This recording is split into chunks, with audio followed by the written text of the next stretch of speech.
শান্তির বাজার রামঠাকুর আশ্রম সংলগ্ন এলাকায় এক ভয়াবহ সড়ক দুর্ঘটনায় গুরুতর আহত হয়েছেন এক মহিলা। আহতের নাম মনিকা মজুমদার, বয়স 48। তিনি শান্তির বাজার মহকুমার শাসক অফিস সংলগ্ন এলাকার বাসিন্দা বলে জানা গেছে।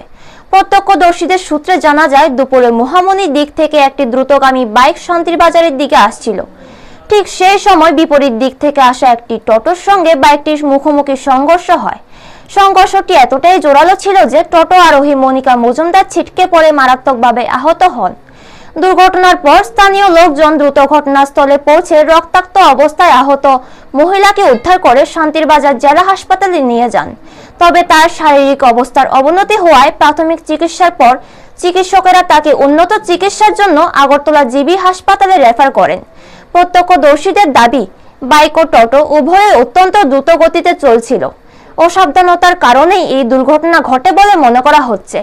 পুলিশ ঘটনার তদন্ত শুরু করেছে এবং দুর্ঘটনা যান দুটিকে চিহ্নিত করা হয়েছে। ঘটনার জেরে এলাকায় চাঞ্চল্যের সৃষ্টি হয়েছে। ব্যুরো রিপোর্ট, নিউজ তৎকাল 24। আরে অ্যাক্সিডেন্ট তো দুজন দিকে আইতেছে দিকে থেকে দুজনের স্পিড আছে। অটোর স্পিড আছে, স্পিড আছে, বাইকের স্পিড আছে। এদের আশ্রমের সামনে হয়েছে না? কিটা হয়েছিল স্যার? এটা ওই রামঠাকুর মন্দিরের সামনে একটা বাজার অটো আর কি অ্যাক্সিডেন্ট হয়েছিল। ওইখানে আমি গেলাম,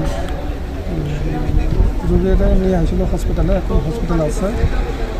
রোগীর নাম হলো শ্রীমতী মনিকা মজুমদার, বয়স 48। স্বামীর নাম হলো প্রাণকৃষ্ণ মজুমদার, শান্তিবাজার এসডিএম অফিসের সামনে আর কি। এখন কোথায় আছে? এখন শান্তিবাজার ডিস্ট্রিক্ট হসপিটালে আছে, তো রেফার করছে জিবিতে।